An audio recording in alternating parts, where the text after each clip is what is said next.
ગામના પ્રથમ નાગરિક એવા સરપંચ દિલાવરભાઈ લલિયાના વરદ હસ્તે ધ્વજવંદન કરવામાં આવ્યું। ઝર પ્રાથમિક શાળામાં 80મા સ્વાતંત્ર્ય દિનની ખૂબ ધામધૂમપૂર્વક ઉજવણી કરવામાં આવી હતી।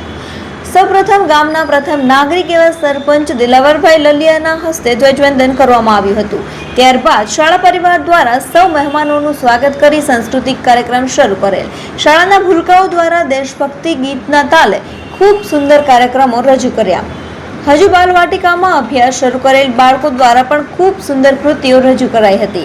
શાળાના કાર્યક્રમને ઉપસ્થિત સૌ મહેમાનોએ ખૂબ બિરદાવ્યો। આ તકે સરપંચ શ્રી દિલાવરભાઈ લલિયા, તાલુકા પંચાયત સદસ્ય પોપટભાઈ દાફડા, રહીમભાઈ લલિયા, પીરુભાઈ રાઠોડ, પત્રકાર શ્રી ટીનુભાઈ લલિયા, ગુલાબભાઈ રાઠોડ, એચએમસી અધ્યક્ષ વાલજીભાઈ સાવડિયા, રામજી મંદિરના પૂજારી રમેશભાઈ કુબાવત તેમજ બહોળી સંખ્યામાં ગ્રામ્યજનો ઉપસ્થિત રહ્યા હતા। આ કાર્યક્રમને સફળ બનાવવા શાળાના આચાર્ય શ્રી મહેમદભાઈ રાઠોડના માર્ગદર્શન સાથે શિક્ષક શ્રી રસિક દેથલિયા, હાર્દિકભાઈ ધંધુકિયા, દિનેશભાઈ બલદાણિયા તેમજ સમગ્ર શાળા પરિવાર દ્વારા ખૂબ જહેમત ઉઠાવવામાં આવેલ હતી।